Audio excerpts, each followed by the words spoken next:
Vous avez remarqué, tout le monde parle d'agent IA comme si c'était réservé à une élite de développeurs. Alors que la vérité, c'est que si vous ne comprenez pas ce qui arrive, vous allez tout simplement juste rater la plus grosse opportunité de la décennie. Je vous explique tout en 2 minutes. Les agents IA, ce n'est pas de la magie, c'est juste l'évolution de ce qu'on utilise déjà actuellement. Avant, on envoyait une demande à un modèle d'IA, elle répondait. Après, on a pu donc créer des automatisations et elle suivait donc une suite d'étapes. Maintenant, un agent IA décide lui-même de comment atteindre l'objectif avec les instructions qu'on lui a données. Et c'est ça la différence que personne ne vous explique. Imaginez, demain vous avez un rendez-vous, une automatisation, elle va juste rassembler 2-3 infos. Un agent IA, lui, va fouiller votre CRM, votre historique d'email, vos notes et votre agenda.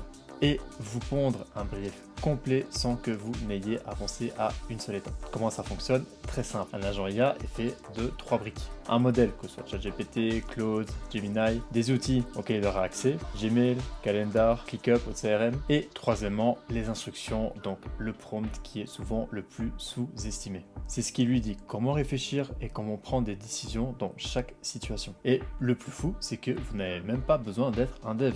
Vous pouvez créer votre propre agent IA grâce soit à Make ou à N8N. Vous mettez un déclencheur, vous connectez l'IA, vous branchez les outils et vous décrivez ce que vous voulez qu'il fasse. Et c'est tout, il réfléchit et travaille pour vous. La vraie révolution, c'est le MCP. En gros, avant, il fallait une API pour chaque action. Maintenant, un seul connecteur ouvre toutes les actions d'un outil. C'est en soi universel, un peu comme un chargeur USB-C. Ça simplifie tout et en plus ça accélère tout. Et tu te demandes du coup quand est-ce que je dois utiliser un agent IA. Enfin, du coup, les agents IA sont parfaits quand tu as plusieurs tâches imbriquées, des analyses à faire, des workflows qui changent en fonction du contexte, des recherches complexes et du code que tu pourrais écrire en amont. En gros, tout ce qui demande de réfléchir avant d'agir. Bon, évidemment, on n'est pas encore dans l'ère où l'agent gère votre vie tout seul et bien sûr pour les tâches healthcare, on garde toujours un contrôle humain. L'objectif, comme je le dis assez régulièrement, n'est pas de remplacer votre cerveau mais de vous faire gagner du temps. Donc voilà, en 2 minutes, vous avez compris ce que 90% des gens ne maîtrisent pas encore. Et donc, si vous voulez que je construise en live des agents IA complexes mais très efficaces pour faire gagner du temps, abonnez-vous, commentez et vous serez notifié dès que ce sera disponible.